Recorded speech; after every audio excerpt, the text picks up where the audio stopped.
Welcome back, and we're now going to focus on what many experts are calling, quote-unquote, demographic genocide committed by China of the Uighurs in East Turkestan, which the Chinese have relabeled as the Xinjiang province. Tortured, violated, brutalized for decades. Now have a look at this. Government-sponsored mass rape in camps. This is the exclusive report that's been also submitted to the UN, demanding banning China from the UNHRC. Banned from performing Muslim practices, religious practices, namaz. They cannot go keep the holy book, that is the Quran, with them.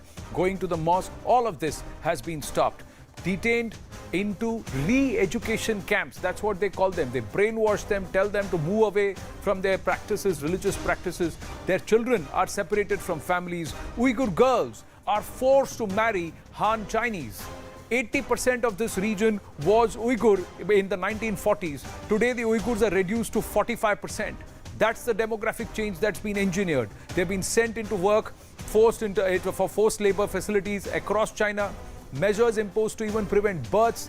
Women with who are married women, mothers, have been deliberately forced and planted with IUDs so that they can't conceive again. Forced abortions have been done on pregnant women to deny them more than 2 children.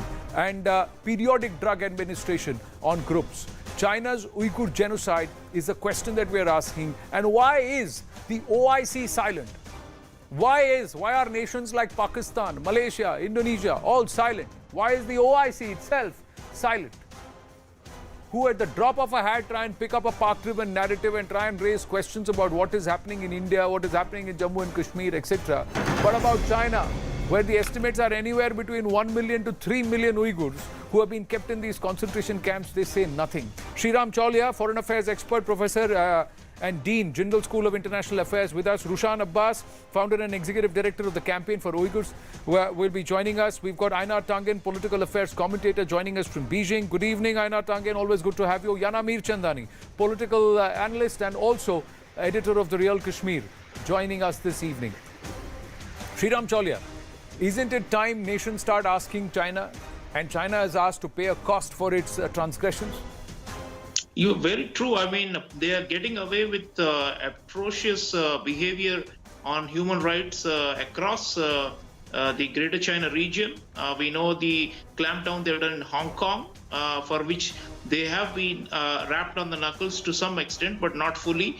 But Xinjiang or East Turkestan, which you are highlighting, is really the big. It's like a open air prison. We are talking about 2 million people in Uyghurs if they are in incarceration camps. We are talking about a prison population of approximately 15 to 20% of this minority group.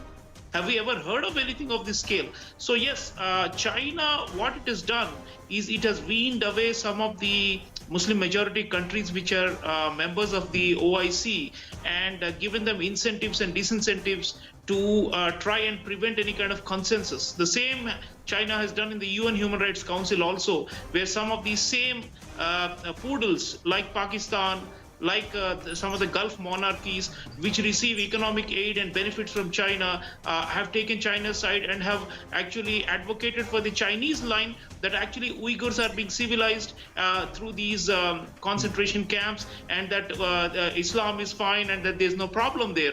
The problem is really a cultural genocide, as you mentioned. They've done this in Tibet also. So right now, when the world is focused on coronavirus and China's territorial aggression, it's also appropriate to focus on the type of regime that Xi Jinping is leading, which is actually genocidal. You're right. So when a genocidal, the OIC, like you said, raises a hue and cry about Kashmir, they go ballistic about the Rohingya minorities in Myanmar. True. When actually the biggest and the most horrific crimes are being committed against the Uighur Muslims in the so-called autonomous region of Xinjiang.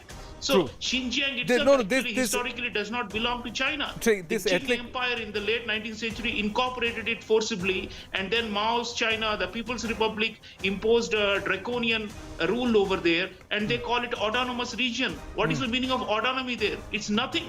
Correct. So Okay. I think the world Sreeram, needs to call them let out. me- we need to penalize these Sreeram, China. There must be sanctions on China for these kind Sreeram, of can things. you hear me? Unfortunately, power has overridden morality and truth in this case. Sreeram, we can you should hear keep me? raising this now, because we cannot keep silent and let If you because can what hear they're me, doing in Xinjiang Sreeram, if you today, can hear me, they're I'm just going to do take Hong this Kong across to tomorrow, Ainar and then Tangen. they're going to do to the rest of the world. I'm where going to they're take trying this to do Ainar their Tangen. I'm not